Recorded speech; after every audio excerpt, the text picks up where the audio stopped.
ഇന്നൊരു യോദ്ധാവിൻ്റെ കഥ പറയാനുണ്ട്. അദ്ദേഹത്തിൻ്റെ പടയാളികളെല്ലാം കൂട്ടി ശത്രു രാജ്യത്തിനെതിരെ യുദ്ധത്തിനിറങ്ങിയാണ്. അങ്ങനെ അവർ കപ്പൽ കയറി ശത്രു രാജ്യത്ത് ഇറങ്ങിയ ശേഷം ഈ യോദ്ധാവ് തൻ്റെ പടയാളികളോട് പറയുന്ന ആദ്യത്തെ കാര്യം ഈ കപ്പൽ കത്തിക്കുക എന്നുള്ളതാണ്. അങ്ങനെ അവർ ആ കപ്പൽ കത്തിച്ചു. അതിനുശേഷം ഈ യോദ്ധാവ് തൻ്റെ പടയാളികളോട് പറയുന്നൊരു കാര്യമുണ്ട്.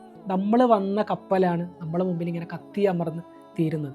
ഇനി നമുക്ക് ഇവിടുന്ന് തിരിച്ചു പോകാൻ ഈ കപ്പലില്ല.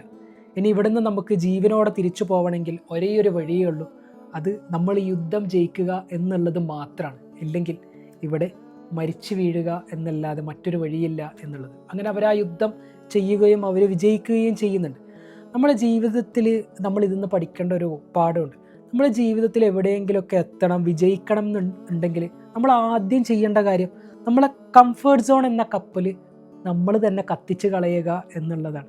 നമ്മൾ ഈ കംഫേർട്ട് സോൺ ഇരിക്കുന്ന കാലത്തോളം അതിൻ്റെ സുഖത്തിൽ നമുക്ക് റിസ്ക് എടുക്കാൻ ഒരുപാട് ബുദ്ധിമുട്ടായിരിക്കും. അപ്പോൾ നമ്മൾ ആദ്യം ചെയ്യേണ്ട കാര്യം നമ്മുടെ കംഫേർട്ട് സോൺ എന്ന നമ്മുടെ കപ്പലിനെ കൺമുമ്പിൽ വെച്ച് കത്തിക്കുകയും ഒരു വഴിയുമില്ല എന്ന് നമ്മൾ ബോധ്യപ്പെടുന്ന ഇടത്ത് നിന്ന് നമ്മൾ വിജയിക്കാൻ വേണ്ടി നമ്മൾ ഒരുപാട് കാര്യങ്ങൾ ചെയ്യും എന്നുള്ളതാണ്.